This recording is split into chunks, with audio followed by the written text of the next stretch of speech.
So hi guys, welcome back to our channel. First మన channel చూస్తున్నట్లయితే like చేసి subscribe అయితే చేసుకోండి. సో మీరు చూస్తుంటారు కానీ లైక్ చేయట్లేదు, ప్లీజ్ లైక్ చేసి సపోర్ట్ చేయండి మన ఛానల్ని. అయితే నేను ఐటీబీపీ ప్రొఫైల్ గురించి ఒక వీడియో అయితే చేసి పెట్టాను. సో దాంట్లో కొన్ని కామెంట్స్ అయితే వచ్చాయి నాకు. ఐటీబీపీ వాళ్ళకి ఎన్ని సంవత్సరాలు ట్రాన్స్ఫర్ అవుతుంది ఏంటి, ఎలా అని, బార్డర్ డ్యూటీ చేయాలా కంటిన్యూస్గా అలా అని చెప్పేసి. అయితేనేమో వాళ్ళు ఎలా అంటే 3 yearsకి ఒకసారి ఐటీబీ వాళ్ళకి ట్రాన్స్ఫర్ అవుతుంది. ఫస్ట్ ఒక అబ్బాయి ప్లేన్ ఏరియాలో డ్యూటీ చేసాడు అనుకోండి 3 సంవత్సరాలు, ప్లేన్ ఏరియాలో 3 సంవత్సరాలు ఆ అబ్బాయి డ్యూటీ చేస్తే ఆ అబ్బాయికి ఏంటంటే 5 ఆప్షన్స్ ఉంటాయన్నమాట పెట్టుకోవడానికి. మనం డ్యూటీలు అనేవి 5 ఆప్షన్స్ పెట్టుకోవచ్చు. ఒకవేళ అబ్బాయి ప్లేన్ ఏరియాలో చేస్తే 5 ఆప్షన్స్ పెట్టుకోవడానికి ఛాన్స్ అనేది ఉండదు. దానికి ఆడికి నచ్చిన దగ్గర విసిరేస్తాడు ఆ అబ్బాయిని.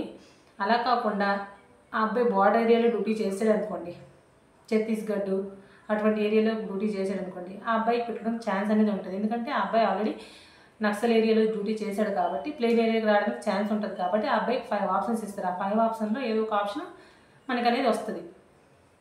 సో అలా అనమాట వాళ్ళ డ్యూటీస్ అనేవి ఉంటాయి. ప్లేన్ ఏరియాలో చేస్తే వాడికి నచ్చిందే విసిరేస్తారు. బార్డర్ ఏరియాలో చేస్తే వాళ్ళేమో మనం 5 ఆప్షన్స్ పెట్టుకుంటే ఆ ఆప్షన్స్లో ఏదో ఒక ఆప్షన్ అనేది మనకు దొరుకుతుంది.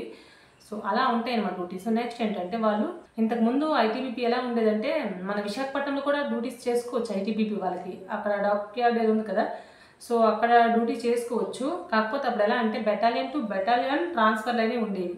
ఇప్పుడు నేను చేస్తున్న ఈ బెటాలియన్ నేను చేస్తాను, ఈ బెటాలియన్ మొత్తం కూడా వేరే బెటాలియన్కి షిఫ్ట్ అయ్యేది. ఇప్పుడు ప్రస్తుతానికి ఉండే ప్రాసెస్ అంటే అలా కాదు.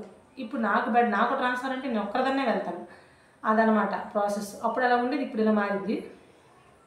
ఇంకా దీని గురించి ఏమైనా డౌట్స్ ఉంటే కామెంట్ చేసి అడగండి. నేను ఐటీబీ గురించి ఆల్రెడీ వీడియో చేశాను. ఇంకేమైనా చూడాలనుకున్న వాళ్ళు చూడండి. ఓకేనా, బాయ్.